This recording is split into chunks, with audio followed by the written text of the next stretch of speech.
टिंकू अपनी पत्नी के साथ रहता था। रात होते ही उसके घर में कुछ अजीब अजीब सी आवाजें आने लगती थी। अच्छा सुनिए ना, देखिए ना, वो डरावनी डरावनी आवाजें फिर से आने लगी हैं। उठिए ना, अजी उठिए ना। क्या हुआ रेशमा? अजी देखिए ना, जमीन के अंदर से फिर से किसी के चीखने की आवाज आ रही है। रोज रात होते ही ये आवाजें आने लगती है। आप कुछ कीजिए ना, इतने डर के माहौल में मैं नहीं रह सकती। ठीक है, मैं सुबह होते ही ये जमीन खुदवा कर देखता हूँ। आखिर माजरा क्या है? अभी तुम सो जाओ, रात बहुत हो गई है। फिर टिंकू सो जाता है और रेशमा डरते डरते पूरी रात गुजार देती है। फिर दिन होने पर अरे भाई, मेरे घर में जमीन के अंदर से रात होते ही डरावनी डरावनी आवाजें आने लगती है। तुम मेरे साथ चलो और जमीन को खोद के देखो, आखिर माजरा क्या है। नहीं नहीं टिंकू भाई, पूरा क्या बोलता है कि तुम्हारा घर श्रापित है। तुम्हारे घर की जमीन के नीचे किसी भूत पिशाच का वास है। अगर मैंने तुम्हारे घर की जमीन खोद दी तो सबसे पहले मैं चुड़ैल मेरा सर धड़ से अलग कर देगी। चल डरपोक, चल भाग यहाँ से। मैं किसी भूत प्रेत पर विश्वास नहीं करता। फिर टिंकू वापस अपने घर की ओर चल देता है। फिर रात होने पर टिंकू और रेशमा सो रहे होते हैं। तभी वो डरावनी डरावनी आवाजें आने लगती है और रेशमा की नींद खुल जाती है। अजी अजी उठिए ना, देखिए ना, वो आवाजें फिर से आने लगी है। आज आपको कुछ न कुछ करना ही होगा, नहीं तो मैं ये घर छोड़कर अपने मायके चली जाऊंगी। फिर टिंकू गुस्से में उठता है और कुल्हाड़ी से जमीन खोदने लगता है और कुछ ही देर में अपने कमरे में एक गहरा गड्ढा खोद देता है। तभी वो डरावनी आवाजें तेज हो जाती है और उस गड्ढे से बहुत तेज बदबू आने लगती है। बदबू कैसी है? क्या हमने गड्ढा खोदकर कोई गलती तो नहीं कर दी ना? फिर टिंकू उस गड्ढे के अंदर उतर जाता है। वहाँ उसे एक औरत की लाश मिलती है। फिर वो उस लाश को अपने कंधे पर डालकर गड्ढे से बाहर निकल आता है। अजी ये किसकी लाश है और ये हमारे घर के नीचे कैसे आ गई? पता नहीं भगवान, ये लाश कहाँ से आ गई। अजी क्या ये लाश ही डरावनी डरावनी आवाजें निकाल रही थी? पता नहीं, मुझे तो कुछ समझ नहीं आ रहा। अजी इसके चेहरे से कपड़ा हटाकर तो देखिए, क्या पता कोई जान पहचान का हो। तुम्हारा दिमाग तो खराब नहीं हो गया? अगर कोई चुड़ैल निकली तो? मैंने आपसे बड़ा डरपोक अपनी जिंदगी में नहीं देखा जो एक लाश से भी डर रहा है। फिर रेशमा उस लाश के चेहरे से कपड़ा हटा देती है और उसकी आँखें फटी की फटी रह जाती है। वो एक चुड़ैल होती है। अरे मर गई रे! अजी ये तो कोई चुड़ैल की लाश है। हमने इसे बाहर निकालकर कोई गलती तो नहीं कर दी? मुझे बहुत डर लग रहा है जी, कहीं ये जाग न जाए। फिर टिंकू उस लाश को उठाकर वापस गड्ढे में फेंक देता है। भगवान, हमें अब और यहाँ नहीं रुकना चाहिए। चलो जल्दी यहाँ से निकलते हैं। अरे भागो रे, अपनी जान बचाते भागो रे! फिर जैसे ही टिंकू भागने लगता है वो लाश टिंकू की टांग पकड़ लेती है। अरे मर गया रे! अरे प्रीतम, मेरे लिए भी तो इस कम्बख्त ने मेरी टांग पकड़ ली है। अब मैं क्या करूँ? अरे चुड़ैल जी, मुझे छोड़ दो। आप ये घर ले लो, हम दोनों ये घर छोड़कर चले जाएंगे। आज से आप ही इस घर की मालकिन है, बस मुझे छोड़ दो। अरे मर गया रे!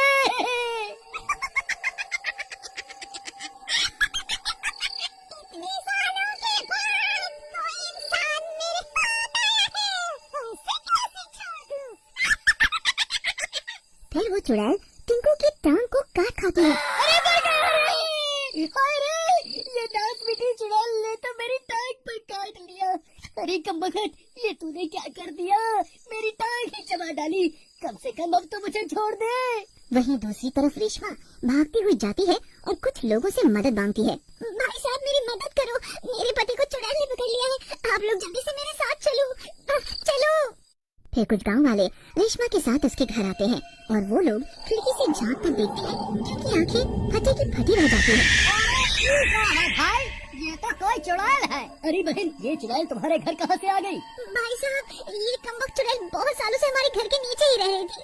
हमने जैसे ही अपने घर के जमीन की खुदाई की तो ये कमबख्त जमीन से बाहर निकल आई। अरे दोस्त बेटो, बाहर खड़े होकर बातें ही करते रहोगे या मेरी मदद भी करोगे? हाय रे! ये चुड़ैल तो मेरी टांग छोड़ ही नहीं रही। अरे मर गया रे! बिरजू भाई, वह देखो, इस चुड़ैल ने तो टिंकू भाई की टांग को काट खाया है। अब ये भी भूत बन जाएंगे। टिंकू भाई, इस चुड़ैल ने तो तुम्हारी टांग पर काट लिया है। अब तुम्हें अपनी जान बचाने के लिए अपनी टांग को शरीर से अलग करना ही होगा, नहीं तो इसका जहर तुम्हारे पूरे शरीर में फैल जाएगा और तुम भी इसके जैसे बन जाओगे। अरे मर गया रे! नहीं भाई नहीं, मैं अपनी टांग को नहीं काट सकता। ठीक है भाई, फिर तुम भी इसकी तरह भूत बनने को तैयार हो जाओ। अरे भाई साहब ये कैसी बातें कर रहे हैं? अगर ये भूत बन गए तो मेरा क्या होगा? तो जी आप अपनी एक टांग काट कर खुद को उसको चंगुल से आजाद क्यों नहीं करवा लेते जी?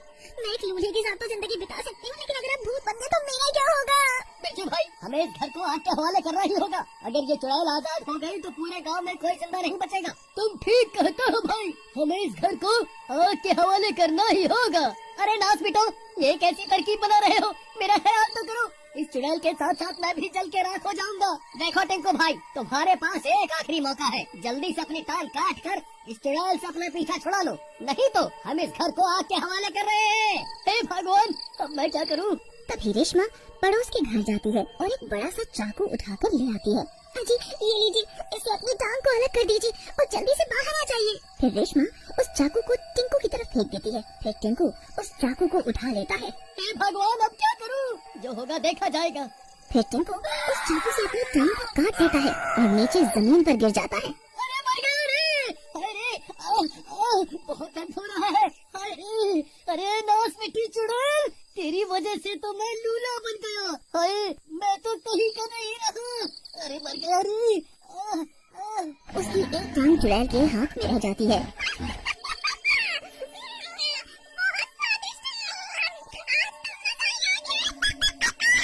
टिंकू भाई, जल्दी से इस घर से बाहर निकलो, हम इस घर को आग के हवाले कर रहे हैं। अरे कब तो रुक जाओ, मुझे तो बाहर आने दो। हाय, मर गया रे! हाय, फिर टिंकू जैसे तैसे लंगड़ाता हुआ घर से बाहर निकल जाता है। उसके बाहर निकलते ही गांव वाले घर को आग के हवाले कर देते हैं।